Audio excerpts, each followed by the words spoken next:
अगर ब्रह्मांड को पार करना हो तो कितनी स्पीड चाहिए होगी। लेकिन रुकिए, ये उतना आसान नहीं जितना लगता है। ब्रह्मांड इतना विशाल है कि आज तक इंसान इसका 10% भी नहीं समझ पाया है, और हर सेकंड ये तेजी से फैल रहा है। क्या इसका दूसरा छोर कभी मिलेगा? और क्या हम उस रफ्तार तक पहुंच सकते हैं जो हमें ब्रह्मांड पार करने में मदद करे, या यह हमेशा एक सुलझा रहस्य रहेगा? हम मनुष्य आज भी ब्रह्मांड को समझने में लगे हुए हैं। जैसे ही हम ब्रह्मांड के किसी रहस्य से पर्दा उठाते हैं तो हमारे सामने ब्रह्मांड के कई और रहस्य प्रकट हो जाते हैं। हम जिस दुनिया में रहते हैं, जिसे हम ब्रह्मांड कहते हैं, यह ब्रह्मांड 13.8 अरब साल पुराना है। हमारे ब्रह्मांड की उत्पत्ति एक महाविस्फोट से हुई थी।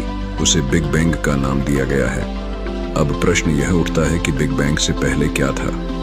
जिस सघन बिंदु में महाविस्फोट बिग बैंग हुआ, वह कहां से आया था? इस प्रश्न का उत्तर वैज्ञानिक अभी तक नहीं पता कर सके हैं, क्योंकि उस समय हमारे ब्रह्मांड के समय का भी अस्तित्व नहीं था। बिग बैंग के बाद ही समय अस्तित्व में आया था। दोस्तों, अब सवाल यह आता है कि ब्रह्मांड को किसने बनाया? क्या ब्रह्मांड को गॉड, अल्लाह या ईश्वर ने बनाया है? पृथ्वी पर अरबों लोग इस बात पर विश्वास करते हैं कि हमारे ब्रह्मांड को किसी एक गॉड ने बनाया है, क्योंकि ब्रह्मांड के कण कण में हमें जो व्यवस्था, एक निश्चितता तथा एक डिजाइन दिखाई देती है, वह इसी बात की तरफ इशारा करती है कि इस ब्रह्मांड को किसी गॉड ने बनाया है।